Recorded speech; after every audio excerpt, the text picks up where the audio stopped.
Saudara-saudariku yang dikasihi Tuhan, Shalom, salam damai sejahtera untuk Anda semua. Selamat berhari Minggu, berjumpa dengan rekan-rekan seiman, berjumpa dengan jemaat untuk bertegur sapa kembali dengan mereka pada hari Minggu, hari Tuhan. Menegur dan bersapa adalah bagian dari sebuah komunikasi di dalam jemaat. Tuhan hari ini mengajak kita untuk melihat hal itu. Menegur yes, tapi menyingkirkan jangan. Itulah yang mungkin dapat kita temukan di dalam Injil Matius bab 18 ayat 15 sampai dengan 20. Tuhan berkata demikian pada kita, apabila saudaramu berbuat dosa, tegurlah ia di bawah 4 mata.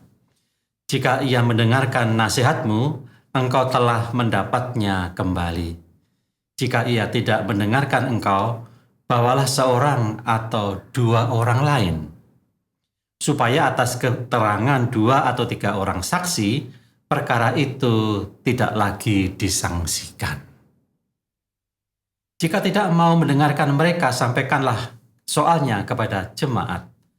Dan jika ia tidak mau juga mendengar jemaat, pandanglah ia sebagai orang yang tidak mengenal Allah atau seorang pemungut cukai.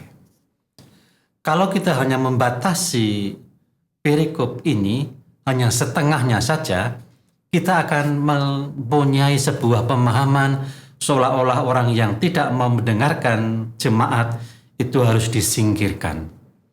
Padahal Yesus sendiri menerima para pemungut cukai. Lalu apa artinya ketika Yesus berkata apabila seseorang tidak mau mendengarkan jemaat, ia disamakan dengan pemungut cukai? Padahal Yesus sendiri juga menerima pemungut cukai. Maka baik kalau kita meneruskan bacaan ini. Yesus kemudian berkata, sesungguhnya aku berkata kepadamu, apa yang kamu ikat di dunia ini akan terikat di surga. Dan apa yang kamu lepaskan di dunia ini akan terlepas di surga. Lagi pula aku berkata kepadamu, jika 2 orang di antara kamu di dunia ini sepakat meminta apapun juga, permintaan mereka itu akan dikabulkan oleh Bapa-Ku yang di surga. Sebab di mana 2 atau 3 orang berkumpul dalam nama-Ku, aku ada di tengah-tengah mereka.